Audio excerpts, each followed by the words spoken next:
Buenas tardes, ¿me escucháis bien? Vamos a empezar este directo. Hoy es un día interesante, importante. Tenemos a un crack, a un campeón de Euroliga, o Copa de Europa, que se dice pronto. Y a ver qué tal. Hola a todos. ¿Qué tal, Paul?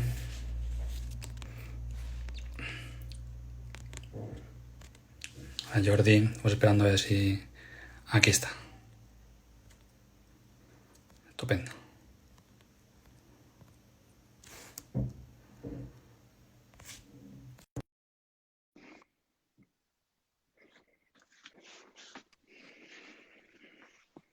Hola, ¿qué tal? ¿Qué tal? ¿Cómo estamos? ¿Me oyes bien? Perfecto. No sé si puedo girar el teléfono, no lo sé. No, mejor no, porque te vamos a ver torcido. A ver, tengo problema. Tengo muy poca batería, estoy cargando, con lo cual no me puedo poner ni auriculares y ponerlo vertical. Gíralo, Claro, gíralo, gíralo, sí. gíralo. Lo giro yo también y así como mínimo la gente, pues lo que no leeros, no podré leer los comentarios, pero bueno. ¿Quién? Ya los comentarios, si alguien pregunta algo, no lo podré ver bien, pero bueno. Ah, no, no, pues espera. Déjame. eh, eh, no, no, es que el móvil lo tengo que cargar por fuerza. Bueno, lo ponemos un rato y si luego las preguntas para el final ya, ya No, no, repasamos. no, no, no. Vamos a poner así. Sí, sí, no te preocupes. Déjame hacer un inventillo. A Venga, ver cómo lo puedo hacer. Y a ver cómo puedo apoyar el teléfono.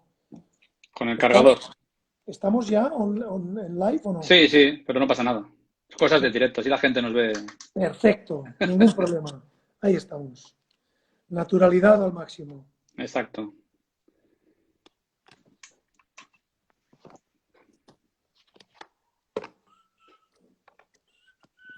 Esto, esto no hay quien lo supere, tú. Ahí, si aguantas ahí, estupendísimo. Ánimo. Venga, estoy haciendo un montaje lispe. Claro, no sé por qué me he fiado del ordenador, pero claro, es verdad que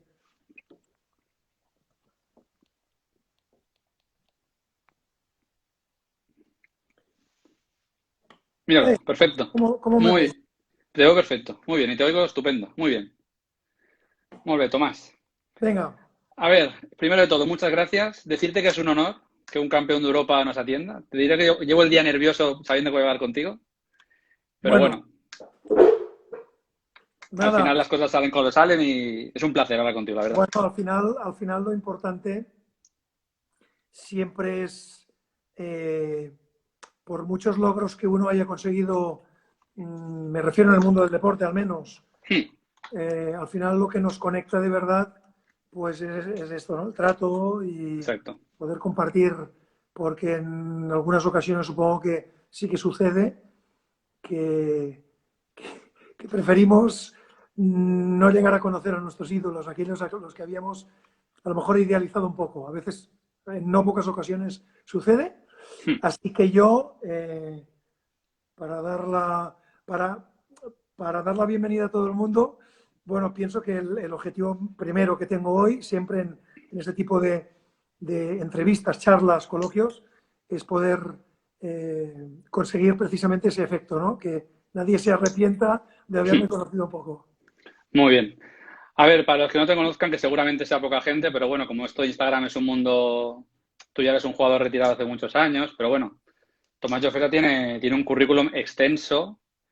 Voy a hacer un pequeño resumen al principio, muy breve, para que la gente no se aburra y luego ya empezamos a charlar, si te parece. De la cantera del Juventud, es tu fase más conocida como jugador del Juventud, del 87 al 96. Tus mayores éxitos creo que son con el Juventud, sobre todo esa Copa de Europa. Luego pasas por Unicaja, 2 años, vas a Granada, luego vas a Italia, una aventura creo que es bastante interesante, también fuiste campeón de la extinta Copa Saporta. Y luego ya vuelves a España, creo que ya para jugar en LEP, puede ser, después de Benetton, jugar en LEP con Gijón, No, no, ACB, dos ACB, años. Sí, sí, 2 años ACB. Gijón ACB, luego Girona. El año que estoy en Le Hmm, es un mes y medio que ficho por el Menorca hmm. después de ese mes y medio es cuando me llamas Obradovic para Treviso. Ah, muy bien, muy bien. Sí, sí, sí.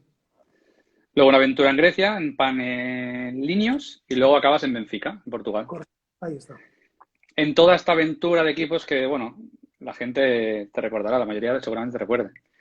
El palmarés creo que es importante. O sea, 2 copas de Príncipe Asturias que he leído que, claro, aquí ya me ha pillado un poco desprevenido, porque era como una copa era como una especie de copa del rey. Tuvo su prestigio en ese momento, es verdad.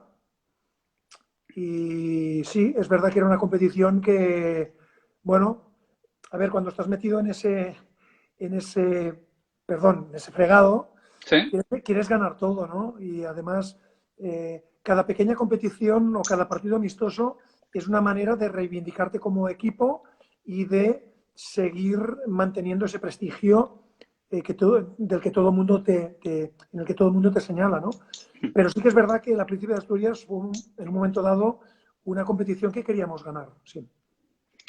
como he dicho, la copa se aporta con el Benetton, una Coraz, también es quinta Coraz con el Juventud, 2 ligas con el Juventud y la Liga 93-94 que hoy he buscado los 2 últimos minutos para recordarlo porque es uno de los primeros recuerdos que tengo como jugador de baloncesto de ver un partido emocionante. O sea, yo me considero seguidor de la Peña de cuando era joven porque mi padre me llevaba al pabellón y ese recuerdo de esa Euroliga, más que los 2 años anteriores, la pérdida de aquella Euroliga de la Obradovic no la recordaba tanto, pero la de Courtney Thompson, la verdad es que la recuerdo. Y hoy la he visto y se me ha puesto la piel de gallina, ¿eh? Es una final tremenda. Sí, sí, sí, es una final con muchas emociones porque quieras o no en el tintero, en la memoria, está la primera final que pierdes, además probablemente una de las finales de Euroliga más dramáticas que ha habido, con uno de los finales más dramáticos, eh, para mal nuestro y para bien de Partizan. Y entonces eso, cuando compites en otro momento, en un momento como el de Tel Aviv, eso está ahí. Quieras o no, está ahí. Y bueno, probablemente uno de los objetivos es hacer o poder conseguir jugar desprendiéndote lo máximo posible de ese recuerdo, ¿no? Sí, hay una imagen, ¿no? Que es muy mítica, el triple de Georgievich, que estás tú debajo de él. Sí. ¿Cuántas veces te ha pasado por la cabeza esa imagen? Pues mira, muchísimas veces, pero es cierto, y lo entenderéis muy rápidamente, que tanto con Rafa, por supuesto, que es mi hermano y hablamos una media de 3 o 4 veces al día, en muchas ocasiones ha salido este tema y es cierto que siempre acabamos diciendo lo mismo. Suerte que pudimos, que Llegar hasta ahí. insistimos, que supimos seguir trabajando y ganamos una final de Liga Europea años siguientes, en años siguientes, 2 años después, porque si no ese tipo de final, ese tipo de derrota, nos hubiera hecho daño y seguiría estando ahí un poquitín. Sigue estando. Y en mi caso, además es una final que la tengo muy, muy presente y unas imágenes que tengo muy presentes porque son prácticamente una de las bases en las que me baso, valga la redundancia, para hacer determinadas charlas que doy en centros educativos, a gente joven, a empresas, Mm. y me baso en este tipo en estas imágenes editadas y hablo de ese momento, de esa final, y bueno, así que las veo bastante habitualmente. Bueno, pero también verás la parte buena, la del 93-94, la victoria. Que hoy he Sí, visto sí, que el sí. marcador, el tiempo se paró un poco. Sí, Los sí, últimos por segundos también se supuesto. paró. Probablemente este es el momento más delicado porque sí que en ese momento aparece la imagen de Estambul de perder en el último segundo y ese momento en el que se para el cronómetro no nos lo podemos creer y vamos viendo que pasan los segundos, el balón se va a mitad de campo, Tomic intenta un tiro muy lejano Hmm. porque intuye que se acaba el tiempo, no se acaba, Tarpley vuelve a tirar y bueno, al final se acaba, pero es terrible, es terrible. Y la locura en ese momento, porque muchos jugadores seguíais de la época de la derrota anterior. Para muchos fue sacarse la espina de aquella final y entonces la alegría es doble. Sí, estarás de acuerdo conmigo en que no solo de la derrota anterior, sino a la mayoría, la columna vertebral del equipo, basada en jugadores que crecimos juntos en la Peña. Por tanto, ese título cuando lo ganamos, bueno, te recuerda y te transporta a todo un trabajo hecho, a toda una historia, no solo a esos 2 años, sino también a todo un pasado en ese sentido verde y negra y con una esencia, con un sello de identidad propio. Buah, y todo ahí, todo es un mejunje de emociones precioso, súper bonito. Sí, sí, la verdad es que es el punto clave de toda la historia del Juventud, ¿no? Un equipo de cantera que desgraciadamente ahora no puede mantener los jugadores buenos que le salen, principalmente por tema económico, pero en aquella época sí que tenía una base muy sólida de jugadores con muy buenos americanos que hacían que el bloque fuera, pues lo que fue, un campeón de Europa. Sí, sí, un bloque tremendo, no solo por las victorias que tuvimos, por los títulos que obtuvimos, sino por la forma de jugar, es obvio. Solo hay que ver cómo se jugaba en aquellos años e incluso comparativamente con, con el presente. Bueno, el tipo de juego muy móvil, muy dinámico, algo que nadie menciona a veces, pues bueno, bueno con una intensidad en defensa también. Y, y, la verdad que fueron años muy bonitos, pero sobre todo por eso, aparte por las victorias, por por la forma en cómo lo conseguimos, ¿no? Con jugadores que éramos, bueno, dejando aparte si éramos muy, muy amigos o no, que había una química, una gran química, jugadores crecidos, fabricados en un laboratorio desde muy jóvenes, en el que todos pensábamos de la misma forma a nivel deportivo. ¿Y qué aportó Obradovic en ese grupo? Bueno, Obradovic aporta, después de la estancia de Lolo Sainz, que fue para nosotros antológica, importante, vital. Lolo aportó ese saber estar, esa no ansia, ese dominio en la cancha. Sobre todo a Rafa y a Jordi Villacampa les dio esa calma, esa seguridad, con la aportación de Corny, Harold Presley, Ferran Martínez, la llegada ya de forma potentísima al equipo de Juanan Morales, de Jordi Pardo, mi participación también en el equipo en el año 90 ya de forma importante. Con Lolo ahí conseguimos un poco de madurez, un poco de desprendernos de ese sello de equipo que no ganaba, que llegaba a finales y no ganaba. Y en esa historia de la Peña Lolo es absolutamente básico, con un juego increíblemente dinámico. Y es verdad que cuando llega Zelko, bueno, nos enteramos de que pensando y teniendo la sensación de que habíamos trabajado al máximo a lo largo de nuestra vida en la cantera y con Lolo, bueno, se queda en una pequeñez. Es absolutamente increíble, no solo el volumen físico y el volumen y la presión física a la que nos somete, sino el nivel de concentración que exige, el nivel de exigencia que exige. Dijéramos que es como entrar en un escalón más del profesionalismo a nivel de club, a nivel de dinámica de grupo, y como hemos mencionado en muchas ocasiones, sí que de verdad allí solo vives para descansar de la cantidad de horas que entrenas, para descansar y gestionar y metabolizar el tipo de exigencia mental al que te somete, Sí. comer y rendir en cada entrenamiento y en cada partido. ¿Y te llevaste alguna bronca de esas que vemos ahora de Euroliga, que a lo mejor te dejara 3 días sin dormir? Porque tú eres el chico rebelde del equipo, tienes toda la pinta. Bueno, era un hombre muy, muy obediente yo, ¿eh? Sí. Sí. Y tengo que decir que en el Juventud y después en Benetton de Treviso, bueno, iba a decir curiosamente, pero es que no es así. Lleno de jugadores muy personas, hiper trabajadores, con mucha hambre, pero muy buena gente. Y repito, no era casualidad porque es que Željko Obradović es un entrenador que necesita buenas personas en sus equipos. Pillos, algunos pillos, vivos, pero buenas personas. Y las broncas o las exigencias de un Željko Obradović que llegaban a ese nivel límite, que te ponían el límite, es verdad que él tenía ese tacto, ese don de acabar el entrenamiento o el entrenamiento de la tarde o el de la mañana siguiente y delante del equipo llevarte a un rincón, abrazarte, hacerte consciente de que él era consciente de la dificultad que entrañaba convivir con Obradovic, él mismo te lo decía, y te hacía ver que nada era personal, era todo para ganar, para Sí, mejorar, sí. para sacar el máximo jugo a la naranja.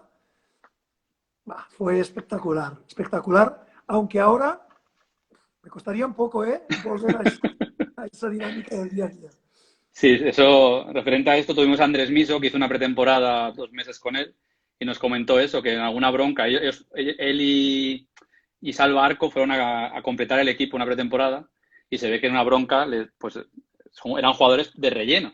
Y luego hizo eso, le pidió perdón después, pero la bronca se la llevó, está claro. Sí, en realidad, hombre, para que nadie se lleve una impresión que no es exacta, dijéramos que no es que te pida perdón, porque eso lo puedes preguntar a cualquier jugador entrenado por Obradovic.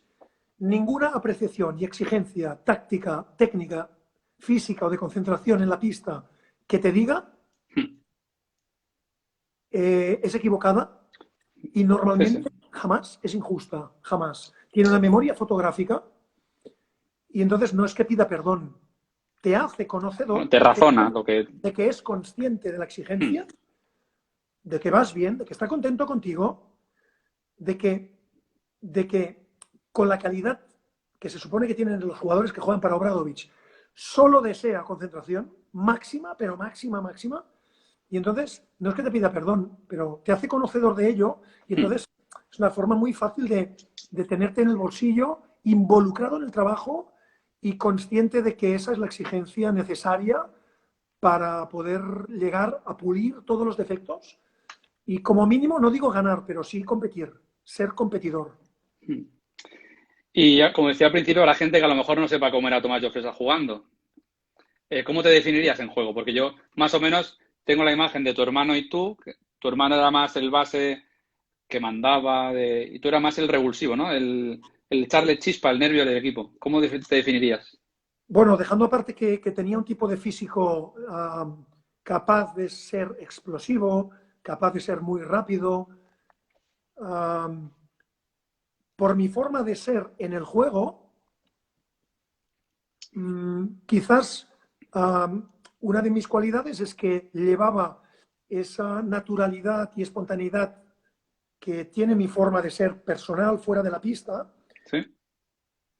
pues en la pista se llevaba de forma exponencial, se multiplicaba y entonces era un jugador imprevisible, tanto en defensa como en ataque. Yo creo que como a veces analiza mi hermano, Rafa, dijéramos que dotaba al equipo de una energía que es muy importante para los equipos. No solo cuando los equipos van bien y tienen dinámicas buenas, sino en entrenamientos, no solo en partidos, Sí, sí. en la forma de trabajar, en la intensidad, en esa mirada, esa comunicación no verbal, pues quizás yo aportaba ese punto podríamos decir, de raza, de alma guerrera, quizás un poco, que también aportaba Juan Morales. Éramos dos jugadores que, dijéramos, subíamos, que junto con Jordi Villacampa, Rafa Jofresa, por no mencionar jugadores anteriores a esa Euroliga como José Montero, José María Margall, bueno, aportamos nosotros ahí esa savia nueva que aportaba ese punto, esa frescura un poco guerrera, esa raza que se necesita, esa pillería también necesaria para competir.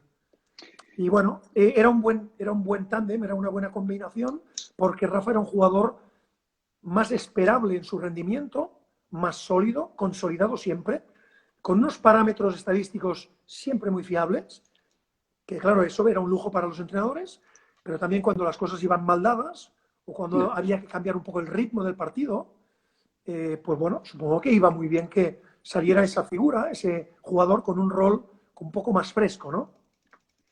Y actualmente, ¿a qué jugador dirías que podríamos asimilarte?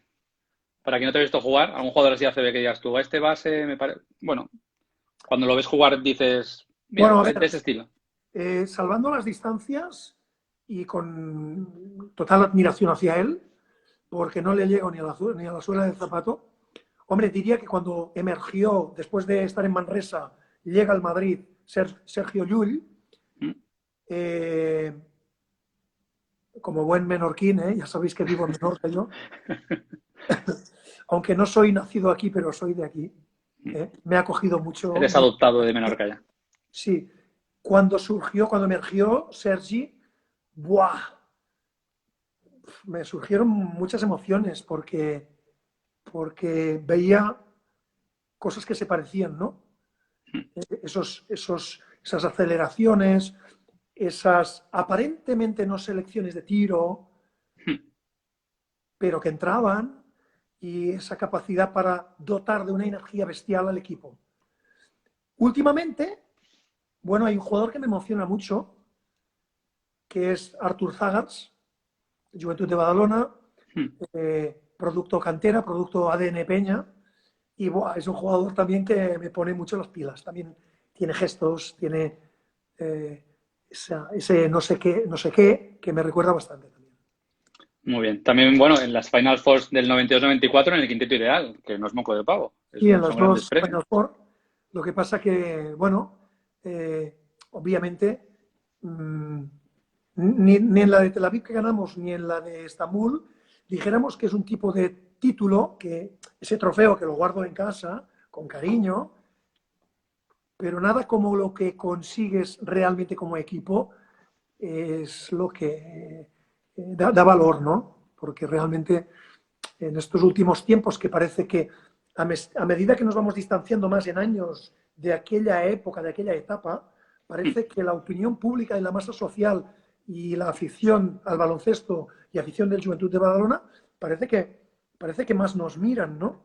Es curioso. Supongo que es producto de esta identificación tan potente que, por supuesto, superaba la de ahora, de los jugadores con la masa social, ¿no? Es obvio. Y bueno, esos títulos a nivel colectivo, esos logros, eso sí que mueven de verdad. Pero es obvio que los dos trofeos de estar en el quinteto ideal de los dos Final Four, pues bueno, Ahí lo tienes. hombre, dicen mucho, aprovechando, y hago aquí unos besitos a Tommy Jofresa, con cariño, Adelante. con cierto humor, Sí. que tanto esos logros como, por ejemplo, estar en la selección española absoluta, siempre fueron siendo un base claramente suplente. No solo en Badalona, sino después en Unicaja, suplente de Nacho Rodríguez. Y sigo yendo a la selección. Es un dato un poco curioso, porque no sé cuántos bases a lo largo de la historia han ido a la selección española absoluta siendo bases suplentes. Es algo curioso, ¿no? Sí, sí. Bueno, eso hace referencia al punto diferente que tienes el resto del tipo de base que había en esa época. Lo que aportaba la diferenciación, pues te llevaba, pues, por eso, a jugar unos Juegos Olímpicos, que esto era un punto que ya tratar, ante todo un Dream Team del 92. Yo me pondría de pie una reverencia porque has jugado contra los que yo, para mí, son los mayores ídolos del baloncesto mundial.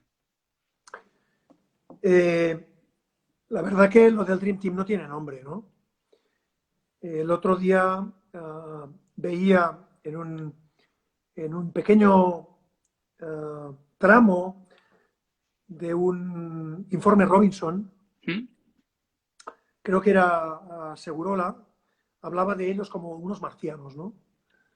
Que vinieron a jugar a España unos Juegos Olímpicos, 12 marcianos, sobre todo 11, porque Christian 11 y Lerner uno invitado. todavía, bueno, no hay que olvidar que Christian Lerner era un marciano, fue un marciano en universitarios, Sí, sí. en competición en CAA.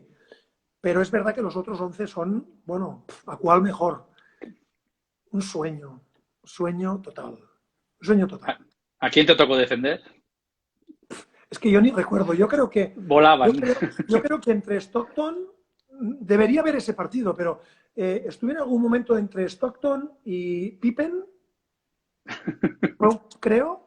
¿A cuál más duro de los dos? Porque eso sí me sorprendió. Por ejemplo, me sorprendieron varias cosas de varios jugadores. Cosas muy curiosas, ¿eh? Al tenerlos de cerca. Me sorprendió la dureza literal y la Sí, dureza en sí. el juego de John Stockton. Me pareció, ya lo veía como una roca, pero qué forma de ser tan dura, ¿no? Me sorprendió mucho lo enorme lo grande y alto, enorme de Larry Bird, haciendo lo que hacía un 2'9", 2'10 fácil, una especie de Carlos Ruiz, igual, grande, pero imagínate tú, ¿no? Lo enorme y físicamente increíble de Pippen, por ejemplo. Pippen, no sé, era increíble. Cada jugador, como decías tú, Sí, es lo que máximo, son... lo máximo. Mira, aquí Jaume Comas dice que se consideraba un tomillo fresa. Aprendió viéndolo y fue a la selección también como segundo base. El 80% de sus partidos. Buah, Jaume fue un jugador también que es verdad, aportó ese punto de yo creo, de jugador de base muy conocedor del juego, muy conocedor de lo que su entrenador quería de él, pero tenía esa punta. Tenía esa punta también de jugador capaz de meter en contraataque, en estático, desde fuera. Se convirtió en un jugador de nivel. Sí, sí, qué grande, Jaume. Y aparte de los Juegos Olímpicos del 92, hay otro momento que también me pondría de pie con reverencia, es el Open McDonald's contra los Lakers del 91. Que he leído el quinteto titular de aquellos Lakers, que son Magic Johnson, Byron Scott, Worthy, Perkins y la de Divac. O sea, solo el quinteto titular, yo creo que es una burrada de equipo. Y estuvisteis a punto con la Peña, que sí, que venían de pachanga lo que tú quieras, pero hay que ganarle a esos Lakers. Bueno, en realidad, el partido contra los Lakers, dijéramos que viene dotado de un ingrediente más, y es que es verdad que el Dream Team era lo que era, pero claro, los Lakers, aquel En equipo París, ¿verdad? En en el París que fue en los años, bueno, finales de los 70 el... y los años 80 y los principios de los 90, bueno, uno de los clubes míticos NBA. Antes no, dijéramos que la tecnología no permitía lo de ahora, y aquello eran dioses para nosotros. Ya ves. Lakers con su Magic, James Worthy, Byron Scott, bueno, es que aquello era de otro mundo. Y entonces, jugar ese partido, pues bueno, iba dotado de ese ingrediente que te decía, de los Lakers, ¿no? Uh, yo creo que más que ellos venir de pachanga, dijéramos que ellos inician su concentración en el aeropuerto y vienen a París, con lo cual no han entrenado todavía. Y bueno, yo creo que ellos se dedican al 100%, pero bueno, claro, en una situación física o de ritmo obvia. Sí, sí. Y bueno, yo he mencionado muchas veces que a medida que se desarrollaba el partido y se acercaba al final, era como aquello de decir, oye, a Charlie, ¿no? A Carlos Ruff, oye, no metas tanto. O sea, no juguemos, no vayamos a ganar a nuestros ídolos. O sea, era aquella sensación de decir, madre mía, ¿no? A ver si vamos a ganar. Sí, sí. Y aparte, en tu época, o sea, los jugadores españoles en NBA no pues, se prodigaban tanto como puede ser ahora, pero he visto que fuiste a un campus de verano, ¿no? Sí, eso fue después del europeo de Alemania.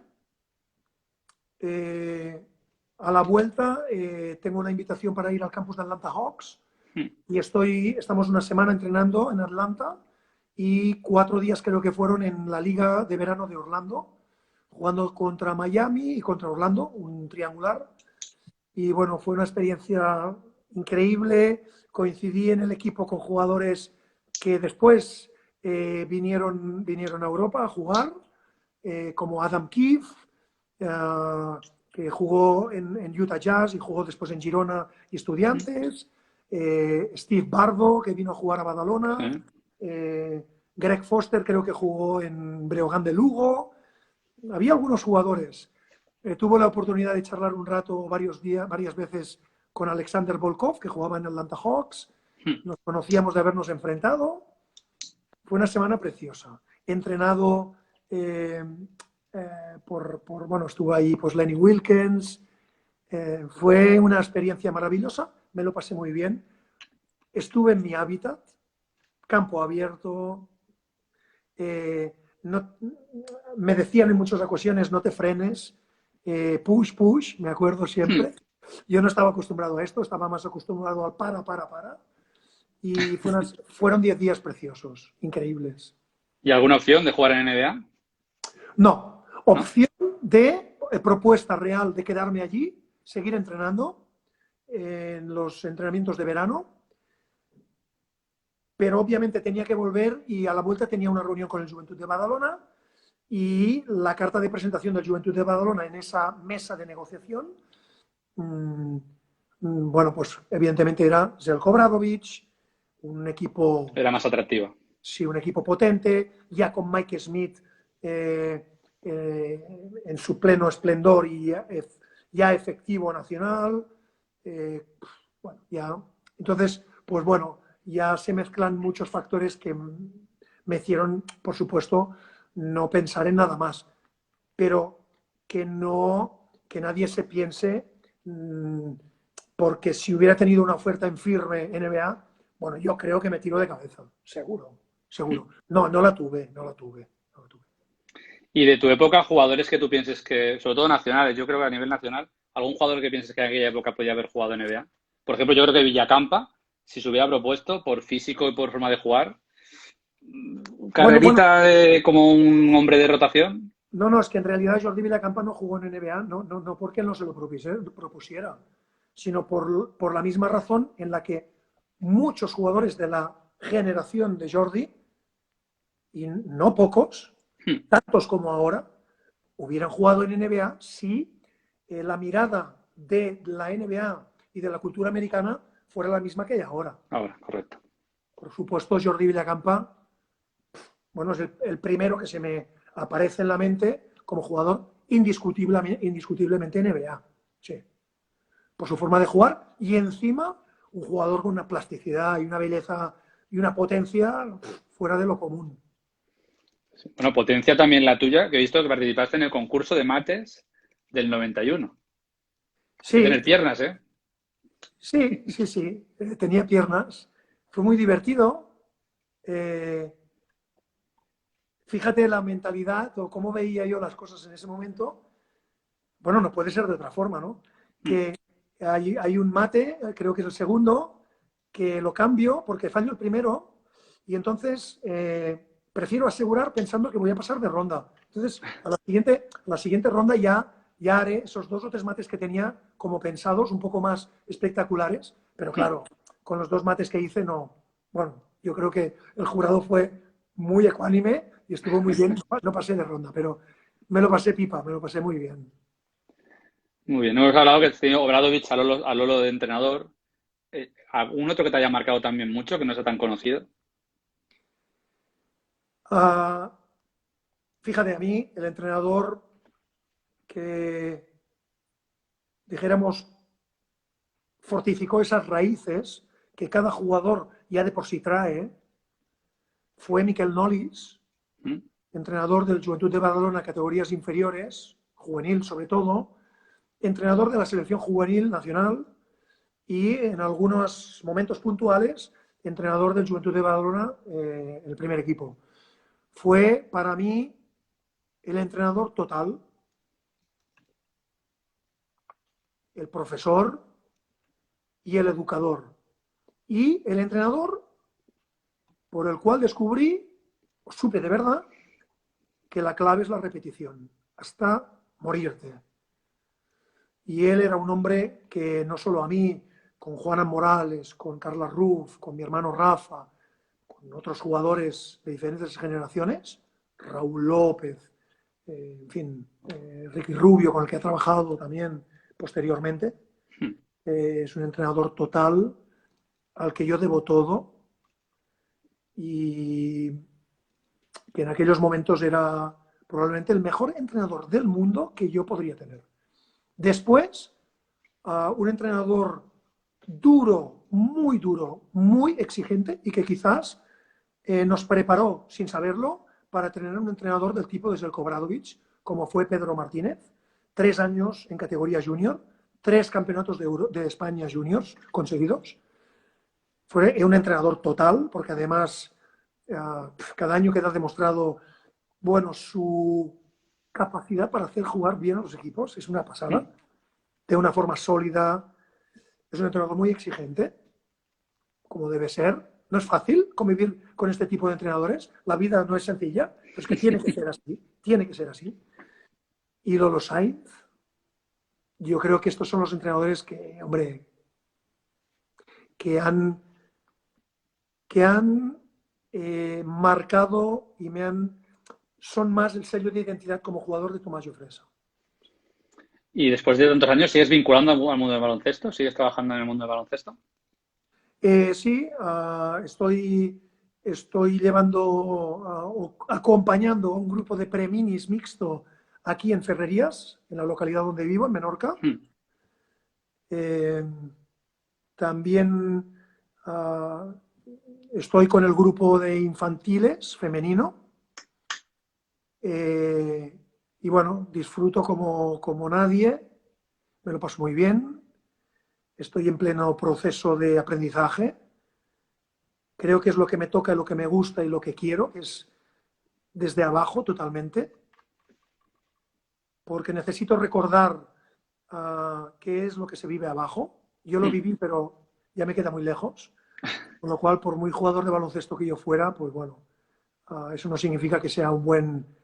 no significa que por eso seas un buen entrenador o un buen formador, y por tanto disfruto y saboreo cada día que voy al polideportivo y convivo con ellas y con ellos. E intento aprender y aplicar muchas cosas que me enseñaron estos entrenadores y lo intento adaptar y aplicar al mundo de la formación. Así que por eso esos entrenadores que te he mencionado siguen tan presentes en mi vida diaria. ¿Y ser entrenador a nivel más alto nivel? ¿Te gustaría? ¿Lo tienes pensado en un futuro? ¿Ya lo dejas aparcado y te gusta más la base? No aparco nada, pero es que, entiéndeme, no soy capaz, no sabría ahora. O creo que no soy capaz. A veces tiene que venir alguien de fuera para decirte, sí, eres capaz, ¿no? Pero creo humildemente que no lo soy. Por tanto, es algo tan de otra estratosfera, es algo tan de otra galaxia, que además, junto con el hecho de que el proceso o el acompañamiento en edades de formación, que es el que me enamora de verdad, pues hace que de momento solo tenga ojos para eso. Es mi hábitat, es donde disfruto y es donde creo que puedo aportar mi granito de arena. Muy bien. Y bueno, has estado en más equipos, pero me centro sobre todo en la Peña. ¿Cómo ves la situación actual de la Peña? Y reverdecer laureles es complicado, sobre todo por tema económico, porque hoy en día hay clubes muy potentes económicamente. Pero ¿cómo ves la situación actual de la Peña? Bueno, hablar desde fuera es muy fácil, porque la gestión de este tipo de clubes no es tan sencilla, porque su existencia, junto con su sello de identidad, hacen que no solo dependan del dinero que reciben o de los sponsors que puedan llegar a tener. Entonces, llevar a cabo lo que lleva a cabo Juventud es muy difícil, pero sí que es verdad que como aficionado, como hijo que ha marchado de esa casa para vivir su vida, una familia de la que formé parte y que seguirá siendo para siempre mi familia, sí que es cierto que he tenido la sensación que en determinados momentos, en años pasados, o en algunos aspectos, dijéramos, el sistema les ha engullido un poco y se han alejado un poquitín de lo que a mí me gustaría. Pero, obviamente, no soy más que un aficionado, aunque sí que conozco la casa, conozco muy bien el sello de identidad y las fórmulas para conseguirlo actualmente se hacen difíciles, es verdad. Te voy a decir más que eso, lo que desearía, y es que clubes como Juventud de Badalona, como Estudiantes, como Manresa, clubes eminentemente nutridos por la cantera, independientemente de que cuando sacan jugadores de mucho nivel, al cabo del tiempo, en un futuro muy cercano no los pueden mantener, que eso sirva para nutrir económicamente al club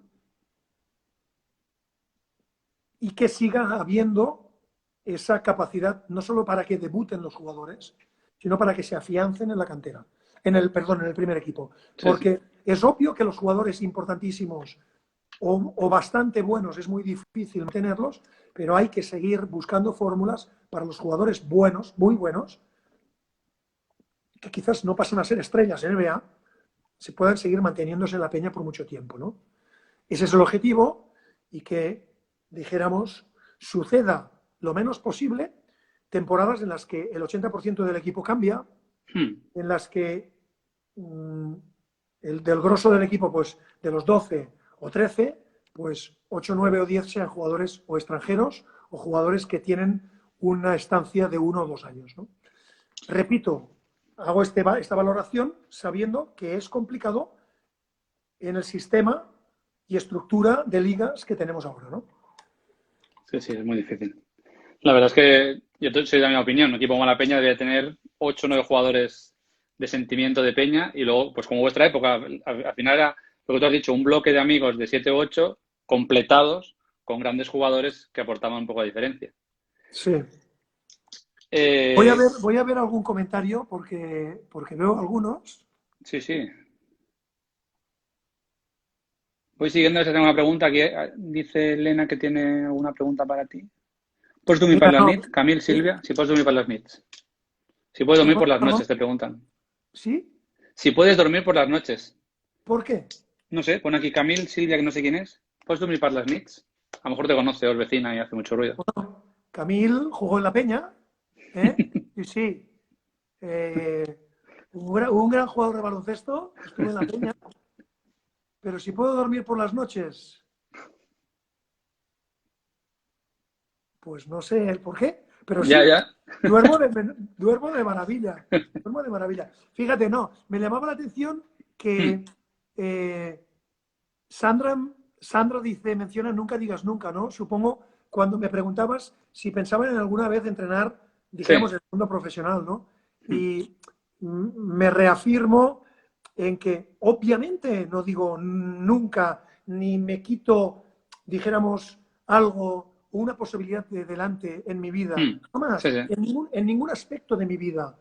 Porque a lo largo de los años, y no solo en el mundo del baloncesto, me han acabado ocurriendo cosas y he acabado viviendo cosas, a todos nos pasa, que cuando miras atrás dices, madre mía, ¿y qué he Sí, sí. conseguido? ¿Y dónde he llegado? Qué espectáculo, ¿no? Pero lo que quería decir no es que lo descarto, pero sí quiero ser muy consciente de qué soy como entrenador.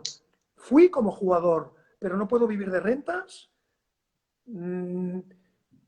Prefiero disfrutar de cada pequeña cosa que me aportan o que puedo aportar, que nos podemos aportar mutuamente con esos maravillosos gigantes enanitos que son los niños y niñas.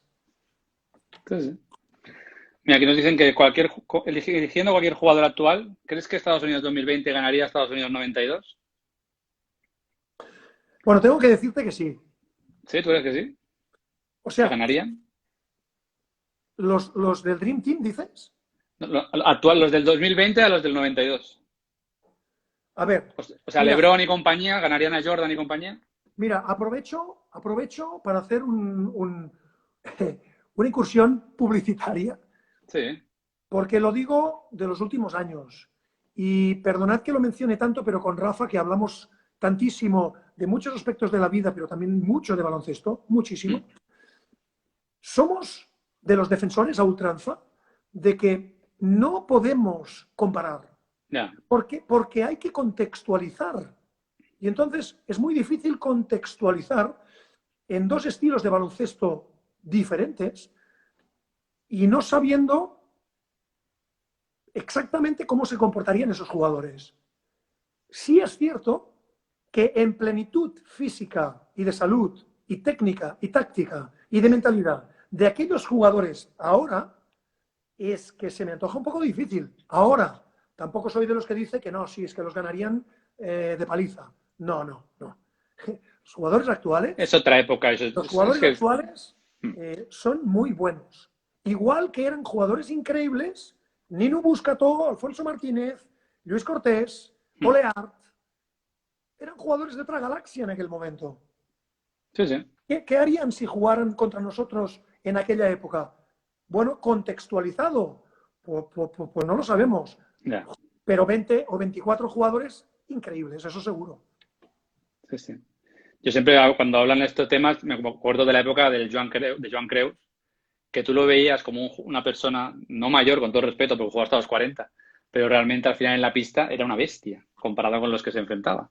Sí, sí, sí, esto es así. Esto es Y así. actualmente tú no ves un jugador de esas características físicas jugando en la ACB, pero entonces dominó una liga y se llevó una liga ante un todopoderoso Tau con las bestias que tenía Tau entonces. Pero estarás un poco de acuerdo conmigo, o estaréis, ¿Mm? en que con esas características físicas no, pero es verdad que Chichi engañaba mucho, porque luego jugabas contra él y era un poco esa sensación de Stockton. Ese Sí, una jugador, roca, fuerte, ese duro. jugador que cuando te defendía, bueno, pues pasabas y ibas a bloquear y bueno, te hacía un body check y caray, encontrabas ahí un cuerpo duro, Sí, pequeño, sí. pero duro, pequeño, pequeño que yo no te creas que era un gigante, pero bueno. Eh, no sé si Chichi Creus jugaría ahora, bueno, que obviamente sí, porque juega y de qué manera, campazo. Con lo Sí, cual, Chichi Creus, podemos compararlo. contextualizando, madre mía, sí jugaría. Y daría leccioncitas cada día, por supuesto. O sea, Yo de un amigo de Badalona tengo una anécdota que no sé si la conocerás, que no sé si es un bulo que corre por Badalona. Es la anécdota de Corny Thompson si llegó a comerse 25 hamburguesas seguidas. no. ¿No te suena? ¿Es un No es bulo? verdad. Es... No, no es verdad porque Corny era el hombre. Pensad que Corny venía de Varese ya, pero además de venir de Varese, él propiamente ya venía, creo que es de Connecticut, él ya venía con una mentalidad, dijéramos, él vino con una mentalidad muy europeizada. Tío que le gustaba comer, pero jamás en las concentraciones, jamás en las comidas que teníamos o cenas, fue un hombre, dijéramos, desfasado con la comida y, y un hombre como muy centrado siempre, muy en su sitio. No, eso no se lo he visto hacer jamás, nunca. ¿Sigues teniendo contacto con esos jugadores de esa época? Sobre todo Sí, los nacionales entiendo que sí, los extranjeros supongo, Corny, Mike. bueno, pues fíjate, yo por mi manera de ser también soy persona que me gusta mantener el contacto. Me escribo por SMS con Harold Presley, me escribo con Randy Knowles, el segundo entrenador que teníamos, Hmm. con Corny vía mail. eh, con, da la coincidencia que son jugadores o personas pues que están poco activas en redes sociales y vamos hablando, sí, sí, por supuesto, vamos hablando. Muy bien. Aquí dice con Lolo Sainz, si sigues teniendo contacto, también nos pregunta Edu. Pues mira, con Lolo también mantenemos el contacto. Hace como 2 semanas, por vía redes sociales, me llegó una foto preciosa de Lolo jugando con el Real Madrid en una entrada preciosa, espectacular. Y nada, les saludé por WhatsApp, pues bueno, deseándole que estuvieran bien y le mandé la foto. Sí, sí, vamos hablando, vamos hablando. Y antes un comentario que no se me olvide de antes, que preguntaban si tienes constancia de algún proyecto de jugador balear. Ya que estás por Menorca y las islas dan buenos jugadores, ¿tienes alguna idea de algún jugador que vaya a despuntar, que sigas? Que... Pues ahora mismo no. No te sé decir un jugador que pueda tener en mente a nivel balear que pueda, que pueda tener una proyección importante. No porque no los haya, sino porque seguramente ahora mismo no soy consciente de ello. Muy bien. Pues no sé si alguien más tiene alguna pregunta de los que nos siguen. Si no, por mi parte. Ah, bueno, sí, mira, siempre hacemos una pregunta del invitado, del entrevistado del día para el siguiente. Ah, muy bien. Mañana tenemos a un jugador de LEP, que es Nicolás Svetinovic, no me sale bien el nombre. Es un jugador, bueno, ha hecho bastante, jugó en Valladolid en ACB, ahora está jugando en LEP. ¿Te arrancas a dejarnos alguna pregunta para él?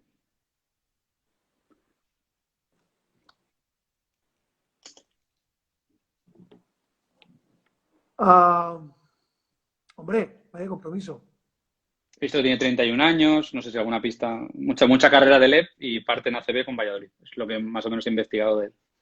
Bueno, una pregunta, por ejemplo, que me viene a la mente es ¿Mm? no conociéndole personalmente a él. Sí, sí, sí. ¿Qué sensación tiene de aquel baloncesto y aquellas ligas por supuesto, de la antigua Yugoslavia, pero bueno, Bosnia, Sí, Croacia, etcétera, etcétera, etcétera. sí. Eh, si a veces piensa en que realmente pues su carrera, en vez de haberse desarrollado en, por ejemplo, un país, en este caso como España, Hmm. si a veces ha pensado en que le hubiera podido gustar vivir la experiencia de esas ligas tan potentes, duras, competitivas, que eran las ligas de la ex Yugoslavia, Vale, mm, de los años, pues bueno, por supuesto 80, los 90, ¿no?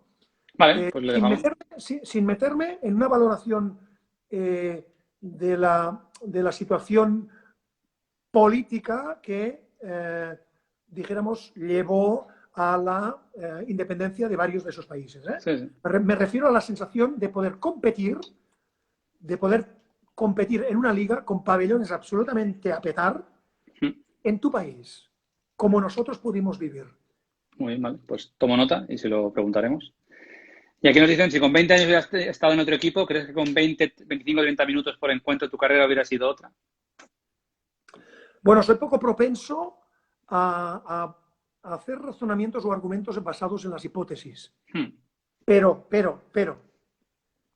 sí que es verdad que en un momento de mi carrera deportiva,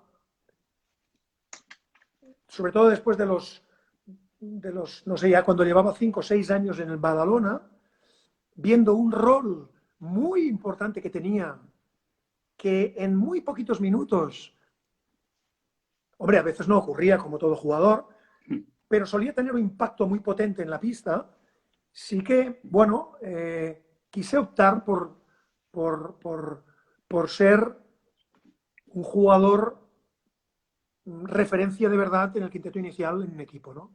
Hmm.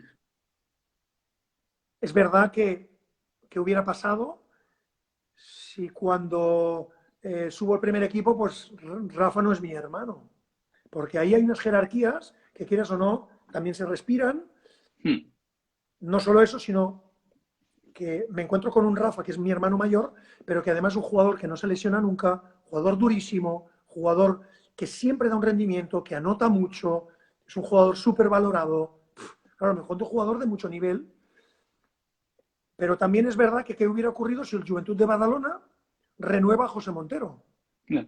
Con lo cual yo ya no estoy a lo mejor en el primer equipo del Juventud y no vivo todos esos años. Por eso, ¿qué hubiera ocurrido?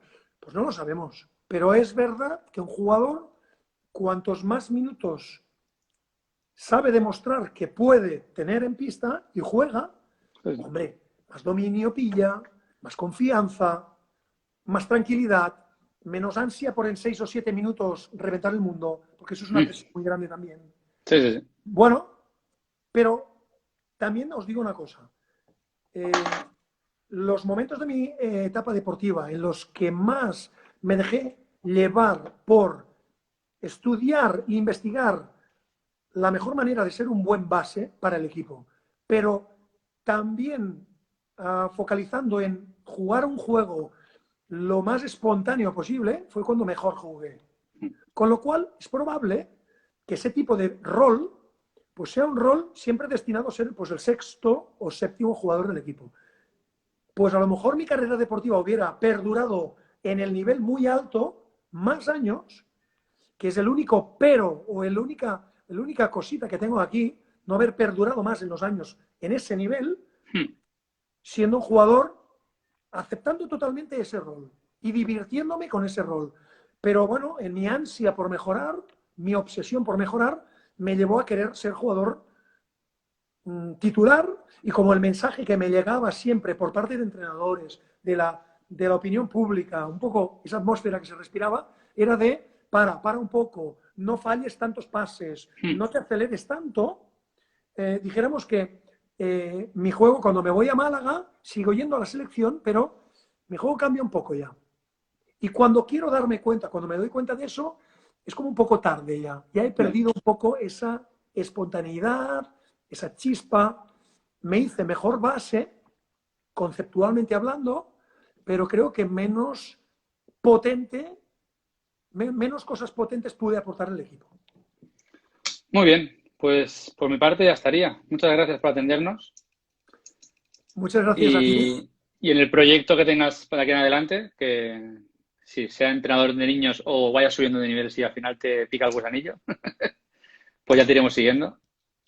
Muchas gracias por todo. Gracias por la oportunidad de estar aquí ah, compartiendo y que sigáis haciendo este trabajo tan bonito de difusión de un deporte que para nosotros es increíble, no solo por lo bonito que es a nivel de espectáculo, sino por esos valores que yo creo que van intrínsecos en un jugador de baloncesto, esos jugadores de baloncesto y jugadoras tan pequeñitos, Sí, sí. ya van intrínsecos en ellos y saben que es un deporte en el que tenemos que desarrollar esos valores que nos hacen luego mejores personas. Muy bien, pues muchas gracias, un abrazo muy fuerte y hasta la próxima. Gracias.